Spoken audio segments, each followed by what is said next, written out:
김치는 맛있어야 한다. 아주 화끈하게 100% 국내산으로 16년 전통으로 햇섭 인증으로 화끈하게 맛있다. 화끈하게 통한다. 화통김치. 배추김치, 알짜김치, 총각김치, 깻잎김치, 깍두기도 화통. 검색창에 화통김치. 아우 맛있어. 한글도 남보다 빨리 깨치고 참 똑똑했는데 갈수록 실력이 뒤처지는 것 같아 걱정이에요. 혹시 초등학교 교과서 본 적 있어요? 어려운 어휘가 너무 많아요. 학교에서는 어휘 개념을 하나하나 설명해 줄 시간이 정말 부족하잖아요. 그럼 어떡하죠? 내 아이의 어휘만큼은 내가 책임져야죠. 어휘 공부의 정석. 초등어휘 3천, 초등어휘 5천. 검색창에 초등어휘 3천을 쳐보세요. 건강한 몸, 건강한 피부, 건강한 화장품을 물려주고 싶습니다. 수아비스 화장품은 눈에 들어가도, 상처 위에 발라도, 혹은 아이들이 실수로 먹더라도 괜찮아야 한다는 목표로 달려왔습니다. 샴푸, 바디워시, 클렌저, 토너, 모이스처라이저, 크림. 이제는 삶의 일부가 되어버린 수많은 화장품. 아무거나 선택해선 안 됩니다. 지금 검색창에 수아비스 화장품을 검색하시고 그 놀라운 효과를 확인하세요. 아이부터 어른까지 수아비스 화장품.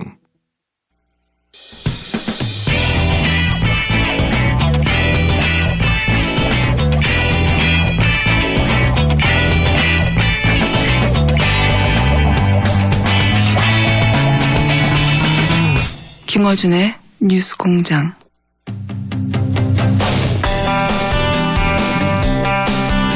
지난주 저희가 첫 시간을 진행했는데 뉴스공장의 코너 중에 이렇게 격조 높은 코너가 있냐고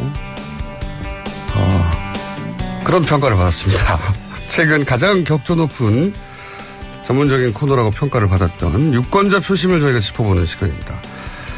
두 분의 여론조사 전문가와 함께하는 시간. 박시영 윈즈코리아 컨설팅 부대표 나오셨습니다. 안녕하십니까?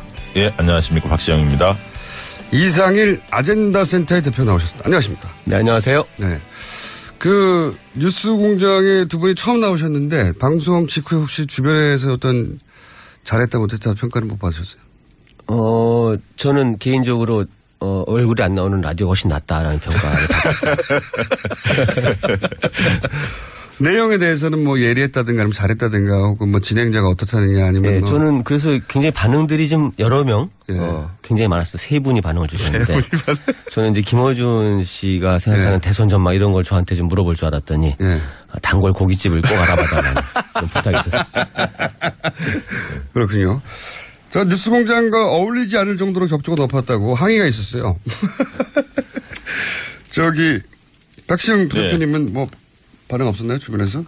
아니 보니까 뭐 페이스북 보니까 잘 봤다. 흥미롭다. 뭐 앞으로 기대된다. 뭐 이런 반응들이 좀 있더라고요. 예. 아무 반응도 없는 것과 마찬가지입니다. 고깃집 반응 이런 거 좋습니다. 자, 두 부분의 완전히까지는 아니지만 분석 방법도 좀 다르고 보시는 시각도 다른 두 분의 전문가로부터 얘기를 좀 들어볼까 이번 주 또 하는데 우선 가장 먼저 제가 여쭤보고 싶은 게 지난 이제 주말 정도의 여론조사가 지난 한 주간에 많은 일들이 있었잖아요. 뭐 TV 토론도 있고 또 강 후보 간에 공방도 있고 여러 가지 그러다 보니까 이제 지난 한 주의 여론 추이가 어땠는지 다들 궁금해했고 그래서 뭐 금, 토, 일 연속으로 여러 여론조사가 발표가 됐어요. 네. 근데 이제 수치가 중요한 게 아니라 몇 개의 여론조사는 이게 차이가 조금 벌어지고 있구나. 막 좁혀져 가다가 그런 추세가 처음으로 나타났구나 생각했는데 갑자기 또 한두 개의 여론조사는 거꾸로 붙는 또 결과도 나왔어요. 추세가 숫자는 뭐 그렇다 치더라도 추세가 정반대로 나온 건 어떻게 봐야 되는 겁니까 이거? 네, 대체적으로 보면 지난주까지의 조사 결과를 보면 전화 면접 조사로 한 언론사 조사 결과는 평균 뭐 5% 내외에서 이 문재인 후보가 오차 범위 내에서 우세한 것들이 많이 나왔죠. 네. 그리고 이제 ARS 조사의 경우에는 무선 비중이 많을 때는 7에서 한 10%까지 격차 좀 더 벌어지는 조사들이 많이 나왔습니다. 그러니까 무선이 문 후보에게 좀 유리한 경향은 계속 보이는 것 같아요. 네. 왜 그러냐면 실제로 우리가 여론조사를 할 때 직업 쿼터를 주지를 않습니다. 그러니까 예를 들면 여성이라 하더라도 30대 여성을 잡을 때 40대 여성을 잡을 때 가정주부냐 직장 여성이냐 차이가 있거든요. 그렇겠죠. 그런데 그 부분은 우리가 잡지는 않습니다. 아하. 때문에 문 후보 같은 경우는 조사를 해보면 여성층에서 안 후보에 비해서 안철수 후보에 비해서 우위에 있습니다. 우위에 있는데 가정주부만 대상을 놓고 보면 가정주부에서는 오히려 안 후보가 우위에 있거든요. 왜 그러냐면 50대 60대 가정주부님들은 문재인 후보보다 안철수 후보를 더 지지하는 성향이 뚜렷합니다. 그렇군요. 그런데 여성 전체로 보면 40대, 30대, 20대에서는 문 후보가 앞서고 있고 특히 직장 여성에서 상당히 많이 앞서고 있습니다. 때문에 직장 여성을 적정한 비율로 잡아줘야 하는데 그게 낮 시간대 유선 전화, 집 전화를 하면 잡히지 않겠죠. 아하. 그렇기 때문에 나이 쿼터만 했기 때문에 나이 쿼터 그러니까 30대 여성 중에서도 예를 들어서 커리어 워먼이냐 아니면 가정주부냐 그러니까 직업으로 분류하자면 유불리가 다 나뉘는데 유선을 많이 하게 되면은 아무래도 가정주부가 많이 잡혀서 그런 경향성이 나오게 된다. 네. 그 30대 40대 가정주부에서도 문재인 후보가 앞서긴 합니다만 직장 여성들은 좀 더 차이가 벌어지는 것으로 저희는 보고 있고요. 그다음에 이제 화이트 칼라 같은 경우도 그렇죠. 화이트 칼라 같은 경우가 적어도 30% 이상은 표집이 돼야 정상적인데 예를 들면 1000명 조사하면 300명 이상은 잡혀야 정상적인데 실질적으로 낮 시간에 그 유선 전화, 집 전화를 중심으로 조사를 하면 그렇게 잡히지 않습니다. 밤에 오니까 귀가를 하기 때문에 무선 전화 조사를 많이 하거나 아니면 그 낮 시간보다는 밤 시간대 조사를 많이 해줘야만이 화이트 칼라가 제대로 잡히는데 어제 발표된 YTN 조사의 경우에도 화이트 칼라 표집이 굉장히 적게 잡혔거든요. 그러니까 그럴 경우에 여론조사 기관들이 그걸 보정하는 그건 이제 그럴 수는 없습니다. 직업에 대해서는 보정을 하지는 않습니다. 그러니까 성과 연령과 지역에 대해서는 보정을 하지만 직업에 대해서는 보정을 하지 않거든요. 그러니까 그런 부분들이 디테일하게 들여다보면 좀 전문가들은 볼 수가 있지만 일반 대중들이 볼 때는 숫자 모으니까요. 유무선 비율 말고 또 한 가지 차이가 좀 보이는 부분이 뭐냐면 면접원이 전화를 걸어서 조사하는 방법하고 그다음에 이제 자동 응답을 해서 보통 ARS라고 보통 표현하죠. 이렇게 응답자가 버튼을 누르는 방식 사이 차이가 좀 보이는데요. 이제 지난 한 주간 조사들 보면은 아주 공통되진 않지만 면접원 조사인 경우에 그 문재인 후보와 안철수 후보의 격차가 좀 적게 잡히는 편이고 한 3에서 5% 정도. 그건 왜 그렇습니까? 이제 그 부분 ARS 조사에서 격차가 좀 더 많이 나는 걸로 좀 나타나고 있는데 저는 이 부분은 그런 생각이 좀 들어요. 이게 여론조사를 통한 어떤 안철수 바람 이런 현상이 굉장히 논란이 되고. 여론조사가 바람을 거꾸로 만들어냈다. 그러면서 이제 이 여론조사에 대한 관심이 최근에 굉장히 크게 높아졌고요.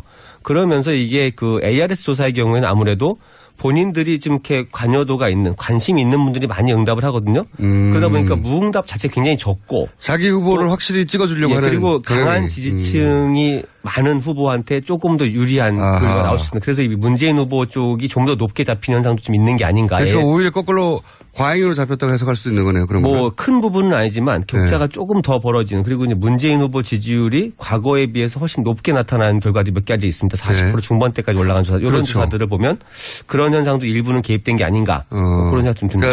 그러니까 무선 ARS가 많으면 자기 지지하는 후보를 확실하게 지지한다고 표시하려고 하는 그런 욕구가 강한 사람일수록 더 많이 응해서 예를 들어 문재인 후보의 표 결속력이 더 강하다고 하니까 그래서 더 많이 응해서 그런 것이다. 네, 그렇게 지금 이상일 대표 말씀하시는 게 일리가 있습니다. 그렇군요. 일리가 있는데요.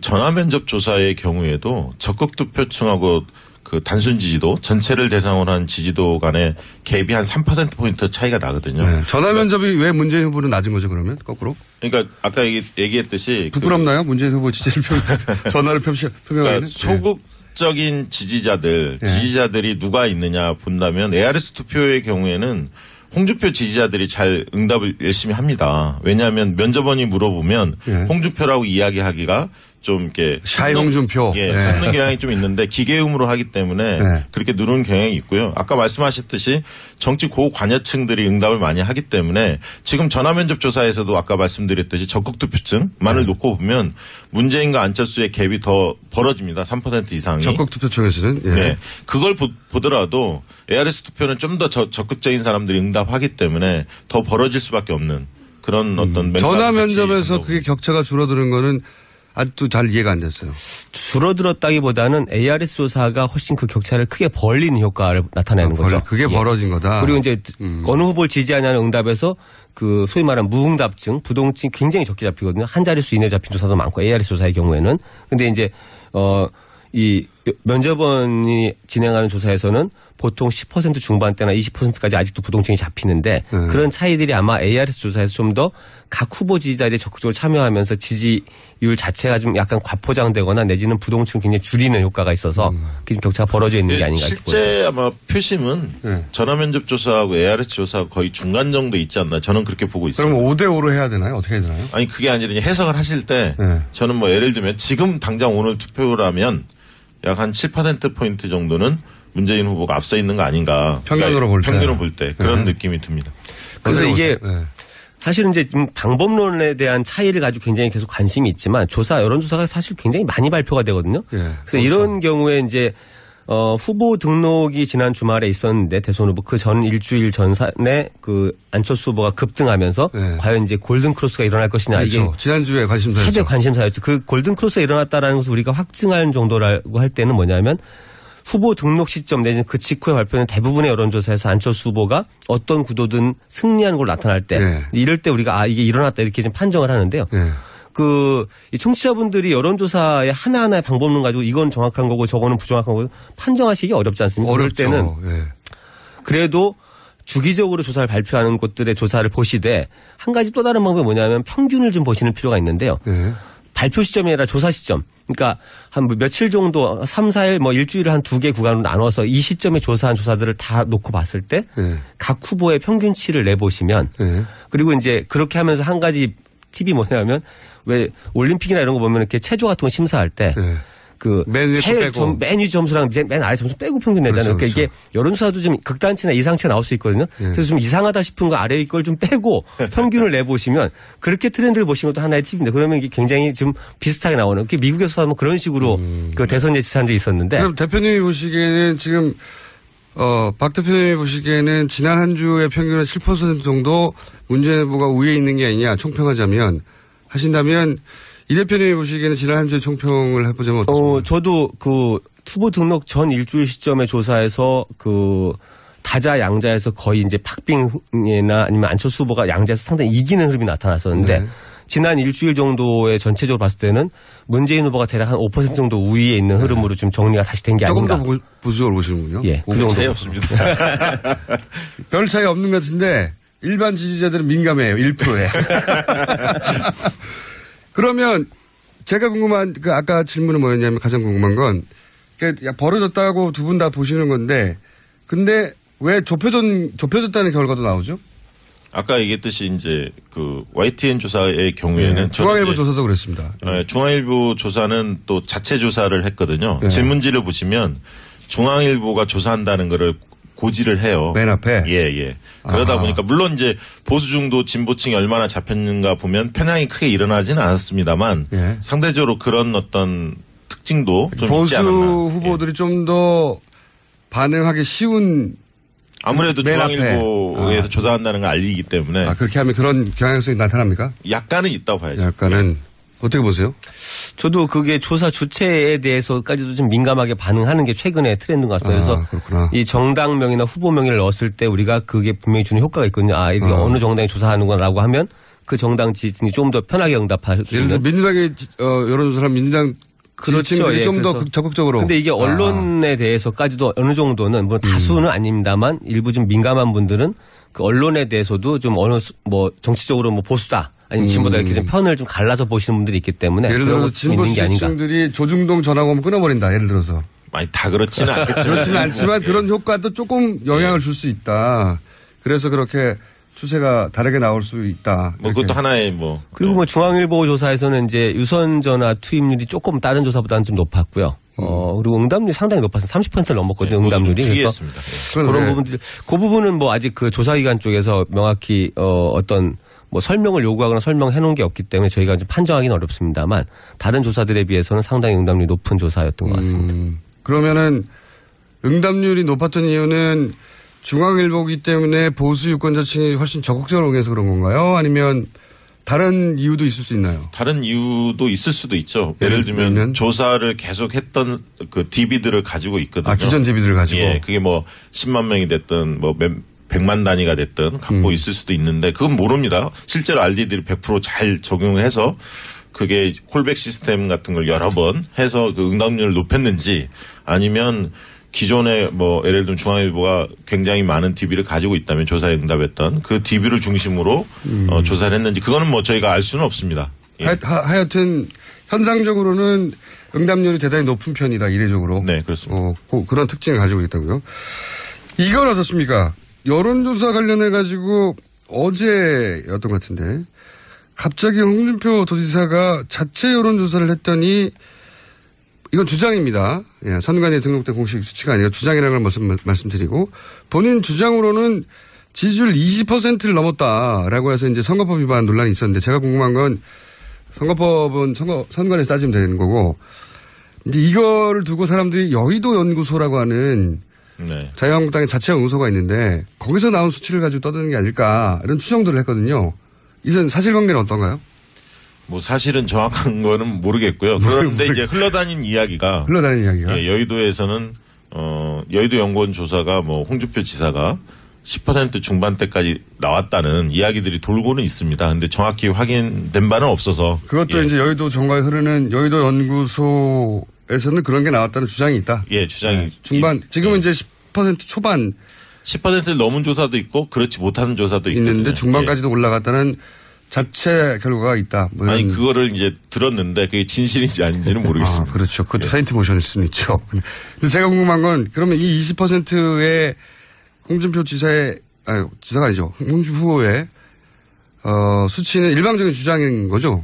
그렇죠? 지금 근거를 대지 않은 상태에서는 그렇죠. 이제 아마 뭐 자신감을 표현하다가 좀 오버한 걸 수도 있고요. 아니면 뭐 다른 수치를 헷갈렸을 수도 있는데 아직까지 뭐 공개적으로 공표된 조사에서 홍준표 후보가 20%를 넘었다는 조사는 본 적은 없는 걸로 알고 있습니다. 그렇죠. 네, 그렇죠. 예. 그러니까 여기까지는 완전히 바랍니다. 본인의. 이건 어떻습니까? 뭐 홍준표 지사는 후보는 충분한 의도는 거둔 거죠. 효과는 거뒀다 봅니다. 아니 불실의 효과를 거뒀을 수도 있어요. 아니 뭐 어쨌든 보수층들이 볼 때 야 그래도 꽤 올라가는 모양이다. 이런 어떤 느낌을 줄 수는 있거든요. 이게 이제 선거법상 공표를 해서는 안 되는데 정확하게 수치를 또 얘기한 게 아니어서 좀 애매모호한 적용하기는 좀 애매모호한 부분은 있습니다. 하지만 어쨌든 그런 어떤 심리적인 효과는 충분히 거둔 그런 목적이었겠죠. 예. 아무래도 제가 이제 궁금한 건 이런 겁니다. 이렇게 정당의 자체 여론조사 기관 여의도 연구소는 물론 여론조사만 하는 곳은 아닙니다만은 그런 기관을 인하우스로 두고 있지 않더라도 정당 내에서 여론조사를 많이 돌려보잖아요. 이렇게. 네. 그렇죠? 네. 그럴 때 이제 항상 등장하는 얘기가 안심번호 얘기가 등장해요. 근데 안심번호가 뭔지 설명을 좀 해주시고 안심번호의 정확도 그리고 왜 안 하는지 그런 거 좀 설명해 주세요. 안심번호라고 하면 이제 많이 들어보시기는 했을 겁니다. 휴대번호의 가상전화입니다. 무선 전화, 휴대전화로 조사를 하는데 뭐 0505 뭐 5050 이런 식으로 가상번호를 붙여서 전화하는 방식인데 이게 이제 지난번 이제 총선 때 그 해당 지역의 무선 전화를 확보할 수가 없지 않습니까? 전화번호는 010이 앞번호니까 네. 지역을 모르니까 지역을 알 수가 없죠. 네, 알 수가 없다 보니까 정당만 그 사용할 수 있도록 안심번호를 그 이용하게끔 해줬거든요, 선관위가. 근데 지금은 그래서 이제 그 지난번 총선 때 각 정당이 민주당이나 새누리당에서 다 안심번호 조사를 해봤습니다. 내부적으로? 예, 내부적으로 해봤더니 실제 적중률이 굉장히 높았습니다. 그러니까 여기 차이가 뭐냐면 지금은 무선 번호가 어느 동네인지 모르니까 그 지역을 정확하게 표집하기 어려운 부분이 있는데 이거는 아예 이통사로부터 번호를 받고 대신 개인의 번호는 노출되지 않도록 가상번호로 만들어서 실제 그 동네에 사는 사람을 정확하게 타겟팅해서 조사할 수 있으니 적중률이 높다 이런 거죠. 예, 그렇습니다. 근데 네. 지금 이제 대선 국면에서는 지역별로 그게 정확하지 않더라도 예를 들면 총선같이 해당 지역구 단위가 아니라 전국 단위이기 때문에 무선 100%로 해도 뭐 안심번호가 차이가 없지 않느냐 이렇게 이제 주장하는 분들도 있습니다. 일견 타당한 지적인데요. 실질적으로 안심번호로 각 정당이 조사를 계획 중인 것으로 들었습니다. 아직은 그러니까 이루어지지 않고 있어요? 예, 그건 모르겠는데 절차가 오래 걸립니다. 이게 이제 뭐 지금 구조에서는 그러니까 일반 민간에서 이렇게 신청할 경우 한 10일 정도 전에 신청을 해야 되니까 조사를 하려면 이게 이제 뭐 제도는 열려 있는데 사용하기 좀 어려운. 실제로는 10일 전에. 근데 이 부분이 네. 이해가 안 되는 게 이걸 왜냐하면 지금 일상생활에서 안심번호라는 게 새로운 게 아니고. 그렇죠. 왜 쇼핑몰 같은데 뭐 이렇게 그렇죠. 신청하면서 택배가 올 때 그 택배사에 그 내 개인 전화번호가 안 가고 가상 가상번호. 일회용번호가 가거든. 그게 안심번호예요. 어려운 게 아닌데 개념이. 예. 그러니까 이거를 좀 풀어서 바로바로 쓸 수 있게 해주면 예. 지금 열흘 걸리는데 실제 선관위는 7일까지는 줍니다. 7일까지. 그래서 언론사들이 사실은 안심번호로 조사를 해볼 필요가 있습니다. 그러네요. 예. 그러니까 비용이 그렇게 많이 들어가지도 언론사들이 지금 조사하는 방식에 있어서 뭐 유무선 비율이나 이런 말들이 많으니까 다 필요 없이 안심번호로 하자. 네. 그럼 지금 현재까지 나온 방법 중에 가장 정확한 거 아닙니까? 그죠? 이게 물론 이제 70대들의 대표성이 무선 전화로 커버할 수 있느냐, 60대까지는 모르겠지만 이제 그런 부분은 있습니다만 그래도 유무선 혼합을 하면 되니까. 예, 그렇죠. 안심번호를 해볼 필요가 있습니다. 근데 아직 안 해보고 있다. 네. 네. 그럼 이번 대선 기간 내에 안심번호로 한 여론조사 결과치가 나올 수 있을까요? 그 언론사 정당은 공표를 하지 못하게 돼 있기 때문에 후보자나 정당은요. 네. 그러니까 언론사들이 해야 하는데 언론사들이 할지 모르겠어요. 여기 뉴스 공장에서 한번 하시죠. 알겠습니다. 저희 대표님에게 비용을 좀 달라고. 뉴스 공장 발 여론조사를 한번 해봐야 되겠네. 안심번호로. 아직 아무도 안 하고 있다는 거죠? 네, 그렇습니다. 요거. 땡깁니까? 땡깁니다. 돈이 많이 드나요? 그렇게 많이 안 듭니다. 예. 얼마나 드는지. 그건 따로 얘기 드리겠습니다. 영업 비밀이군요. 네. 그럼 일주일 전에 신청해야 된다는 건 일주일 전에 신청할 뿐이지 그 시점에 여론조사 결과가 나오는 건 맞죠? 네, 맞습니다. 예. 이거 해보고 싶은데요? 저기 TBS 사장님 방송을 듣고 계시다면 예산 부탁드립니다. 자, 토론회가 얼마나 중요할까요? 지난번 한번 해봤잖아요? 네. 그것이 미친 여파로 비추어 보건데 이번 앞으로 남은 토론회가 여론에 미칠 어떤 저는 정도? 상당히 클 거라고 봅니다. 이게 이제 이번에는? TV 토론이 별다른 사실 지지 후보를 바꾸는 별 영향을 안 준다라는 그동안은. 속설이 많지만 네. 이번 대선의 특성이 그렇고요. 그리고 이제 각 후보를 둘러싸고 이제 토론 전에 여러 가지 쟁점들이 벌어지지 않습니까? 네. 지금 어제 오늘 사이에만 해도 뭐 각 후보마다 네. 여러 이슈들인데 이런 이슈들이 다 TV 토론을 통해서 공식적인 검증, 네. 공개적인 답변 요구가 들어가고 거기에 대해서 어떻게 설명하고 답변 이런 것들이 다시 재생산되기 때문에 저는 네. 이 TV 토론을 기점으로 그 전체 후보들을 좀 이렇게 평가하는 자리가 계속 이어지지 않겠나 해서 이번이 상당히 중요할 거라고 저는 생각합니다. 내년 선거에 비해서 굉장히 중요할 것이다. 네, 저도 뭐 비슷한 의견입니다. 그러니까 실질적으로 태도를 지지층, 자기 지지하는 후보를 태도를 바꿔서 다른 후보를 지지하는 경우는 그렇게 많지는 않습니다. 그렇죠. 한 1% 뭐 3% 이 정도 옮겨 다닐 것 같고요. 문제는 소극적 지지층이 흔들립니다. 그러니까 내가 누구를 뭐 문재인을 지지한다, 안철수를 지지한다 이런 분들이 계시잖아요. 그런데 문재인만 안철수만 오로지 지지하는 게 아니라 51대 49로 아니면 60대 40으로 나는 문재인이 더 좋지만 안철수도 고민해. 난 안철수도 좋지만 문재인도 괜찮은 사람이야. 그런 사람이 이렇게 있는데. 생각하는 사람들일수록 흔들릴 소지가 충분히 있는 거죠. 이게 그래서 그런 층들이 이게 TV 토론 한 두세 번 더 보고 나서 누가 대통령감이지? 누가 준비된 사람이지? 누가 국정 운영을 잘할 사람이지? 이런 판단 속에서 옮겨갈 수 있다고 저는 보거든요. 특히 보수 부동층의 향배가 지금 중요하죠. TV 시청률이 높고 그다음에 결국 보수로 다시 올 것이냐 아니면 뭐 보수의 대안으로 안철수를 밀 것이냐 이 고민 사이가 아마 TV 톤에 상당히 중요한 영향을 줄 거라 저는 보는데. 그렇군요. 그러니까 안철수 후보가 어떻게 하느냐가 전체 판세에 굉장히 중요해질 수 있네요. 이 토론에서. 그렇죠. 네, 그렇다고 네. 보여집니다. 안철수 후보가 만약에 자기 지지층을 지켜내면 이 추세로 가는 것이고 안철수 후보가 자기 지지층을 못 지켜내면 판도 전체가 흔들릴 수도 있다. 예, 그럴 수도 있고 지금 자유한국당의 분위기를 보면 네. 어쨌든 그 당사를 담보로 해서 대출을 뭐 300억, 250억 받았다고 하잖아요. 15% 넘겨야 돼요. 예, 그러니까 거기는. 굉장히 절박한 거죠. 사활을 걸었는데. 예, 그래서 홍준표 후보를 좋아서 찍는 사람도 있겠지만 자유한국당을 지키자, 보수정당을 지켜야 한다 이런 것들이 영남권에서 바람이 어느 정도 형성될 가능성도 있습니다. 형성되게 원하겠죠. 자유한국당에선. 그 관건은 안철수 후보의 지지가 버텨준다면 그 힘이 약해질 거고요. 안철수 후보의 지지가 좀 빠지기 시작한다면 그런 흐름이 훨씬 더 강해질 수 있다는 거죠. 안철수 후보가 굉장히 중요한 키맨이 됐습니다. 이번 대선판에. 대선 판도를 확 흔들 수도 있는 이미 흔들었죠. 한 번 흔들었고 그렇죠. 남은 3주 기간 동안은 홍준표 후보가 얼마나 잘하냐. 그 이상으로 안철수 후보가 자기 지표를 얼마나 지켜내느냐 혹은 더 얻어내느냐 여기에 따라서 판도가 왔다 갔다 할 수 있고 아니면 그냥 이 추세로 그냥 갈 공산이 높고 그런 건가요? 그렇죠. 뭐 내용상 양자구도, 양강구도를 그대로 가져갈 건지 아니면 보수가 다시 3분지기 형태로 나뉠 건지가 아마 그 판가름이 TV토론 이런 것들 통해서 날 것 같습니다. TV토론도 그렇고 구도 싸움이 지금 치열하죠 사실은. 왜냐하면 안철수 후보의 경우에는 구도를 과거 대 미래, 통합 대 패권, 자수성가 대 무능한 상속자 원래 이렇게 상정하지 않았습니까? 무능한 상속자 이렇게. 예. 근데 이제 자수성가 부분은 좀 깨지는 것 같고요. 왜냐하면 그것은 금수저 논란들이 좀 있었죠. 유치원 발언 때문에. 그래서 그 축은 조금 깨지는 것 같고 중심축을 과거 대 미래, 통합 대 패권인데 최근에 이제 통합의 얘기를 그렇게 많이 꺼내지는 않고 있습니다. 왜냐하면 민주당도 적당하게 통합된 이미지가 보이죠. 그것도 있고 또 이 흔히 얘기해서 적폐 세력과 연대, 정권 연장 세력과 연대 아니냐 이런 어떤 논란들이 좀 있다 보니까 이 통합이 한쪽에서는 좋아하지만 한쪽은 또 싫어할 수도 있기 때문에 이 부분들에 대해서 조금 수그러들었고요. 그리고 또 한편으로는 이제 문재인 후보 쪽에서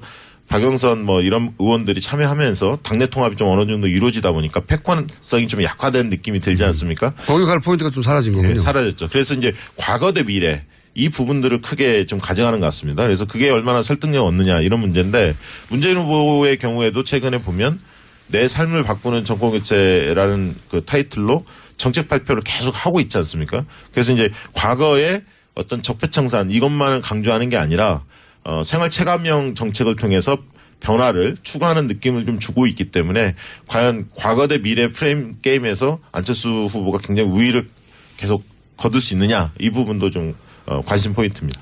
지금 문자 중에 이런 게 있습니다. 여론조사 기관의 직원들이 언변이 이 정도인가요? 수준이 낮다는 거죠. 두 분에 대한 칭찬인 거예요. 놀랍네요, 막. 예, 이분들은 대표 이런 분들입니다.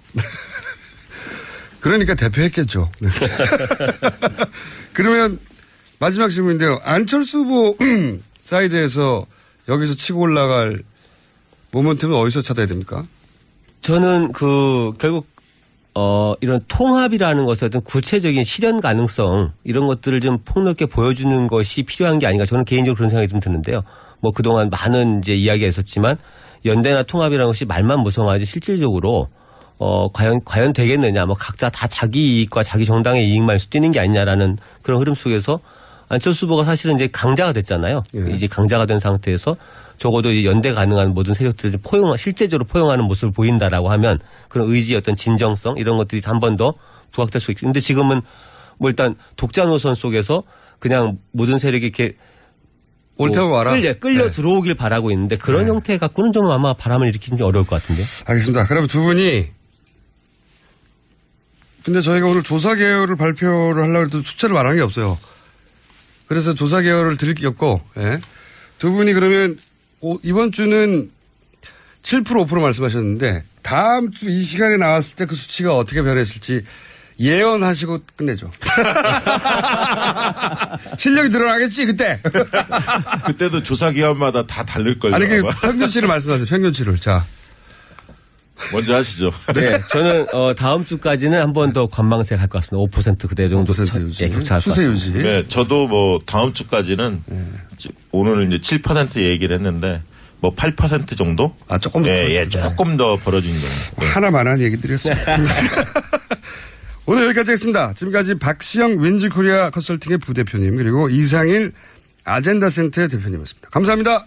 네, 감사합니다. 아, 또 떨어졌어. 너 또 입사 시험 봤어? 아니, 차량용 핸드폰 거치대 말이야. 여러 개 사봤는데 실패의 연속이야. 떨어지고 시야 가리고 운전석에서도 멀고 뭐 좋은 거 없을까? 싼 것만 찾으니까 그렇지. 제대로 된 거 하나 사서 편리하게 쓰는 게 더 낫지. 그런 게 있어? 그럼 있지. 1, 2, 3 할 때 2. 힘 세다 할 때 힘. 2 힘. 투 힘? 2배로 힘이 세다는 건가? 네이버 검색창에 2 힘을 검색해보세요.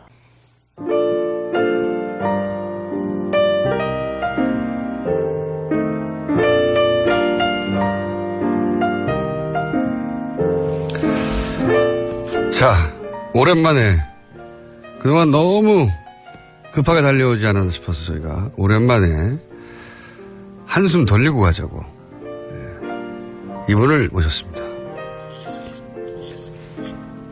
라고 하려고 했더니 AS 시간이네요. 네.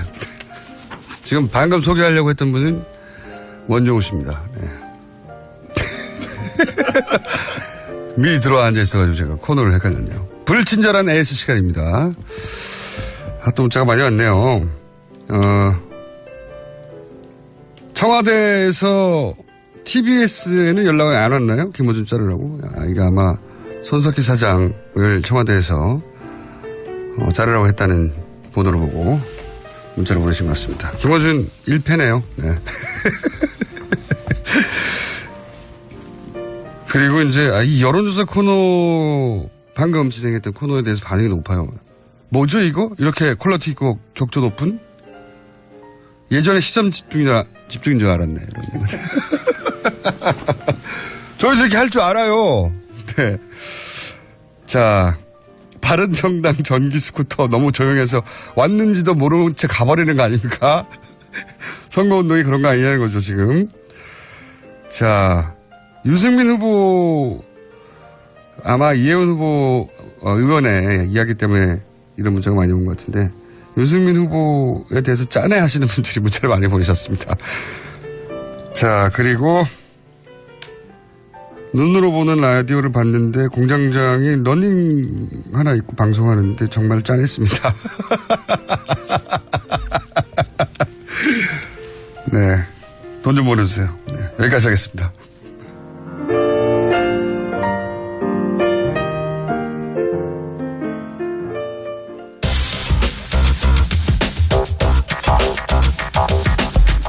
네, 이미 들어와 앉아있는 원정우 씨, 과학하고 앉아있네요. 안녕하십니까. 네, 아까 전에 소개받은 원정우입니다.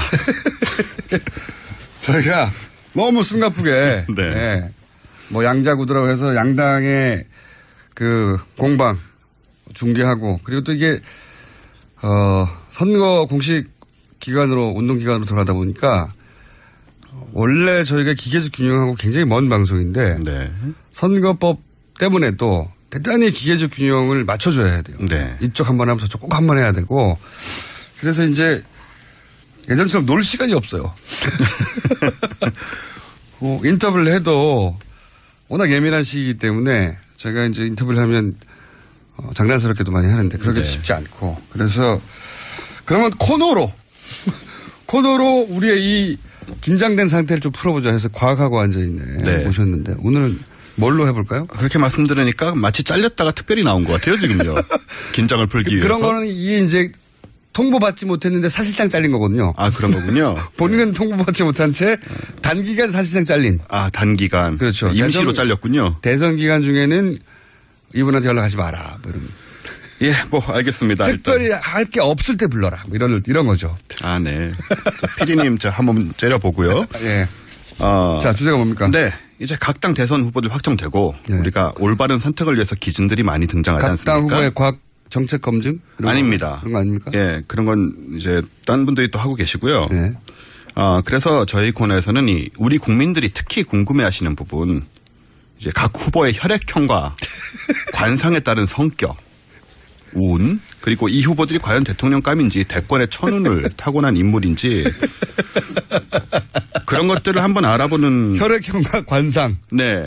이거 대선 얘기 나오면 꼭 나와요, 이거. 꼭 나옵니다. 예. 역술인들 나와서 관상, 대통령 될 관상이 아니다 막 얘기하고. 그리고 관심이 많아요, 실제로. 그리고 국민들이. 혈액형이 뭐냐 막 따지고. 그러니까 예, 말입니다. 맞습니다. 그래서 이런 것들을 이제 좀 하지 말자는 이야기를 드리려고. 하지 말자? 네. 재밌는데. 네, 하면 안 돼요. 저희 과학계에서 매장됩니다. 근데 왜 하지 말아야 하는지를 그럼 과학적으로 설명해 주세요. 그렇습니다. 네. 일단 혈액형 비과학적이라는 얘기 많이들 들으셨을 텐데요. 근데 이제 저도 이 얘기를 벌써 10여 년 전부터 하고 있는데 네. 혈액형으로 성격 유형을 분류하는 국민 스포츠에 가까운 우리나라에서 요런 건 일본하고 우리나라가 한다는 거. 일본하고 우리나라만. 전 세계 다른 나라 어디도 하지 않아요. 대부분의 사람들은 자기 혈액형도 모릅니다. 그런 사람들은. 병원 갈 때 알아요. 네. 네. 병원 가서 확인하면 아는데 일단 혈액형이 뭔지부터 살짝 정리를 해보겠습니다. 네. 우리 보통 혈액형 하면 뭐 A, B, O, 네. AB형 이렇게 4가지가 있다고 네. 생각을 하는데 이게 적혈구 표면에 당 단백질이라고 있어요. 네. 요거 하나 차이를 두고 구분을 하는 겁니다. 네. 그래서 사실은 굉장히 세분화돼요. 그래서 수십 가지가 넘고요. 이 속에서도. 실제로 AB만 네네. 있는 게 아니라. 저 안에서 이제 또 세분화되는 거죠. AB, O, RH 플러스 마이너스 이 정도 부분을 넘었습니까? 훨씬 넘어섭니다. 예를 들어서요.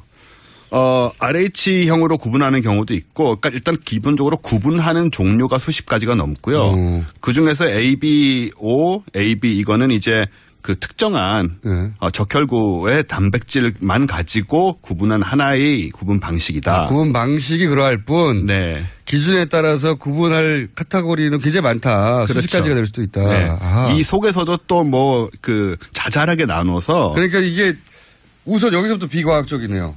왜냐하면 혈액형을 분류하는 기준이 A, B, O 이렇게만 있는 줄 아는데 만약 이게 기준을 30개를 내놨어. 그러니까. 그 성격 유형을 30개를 내놔야 돼 이제 그러면. 다 기준마다 다 얘기가 다를 거고요. 보나마나. 예. 이게 그래서 심지어 혈액형으로 지문처럼 개인의 신원을 확인할 수도 있어요.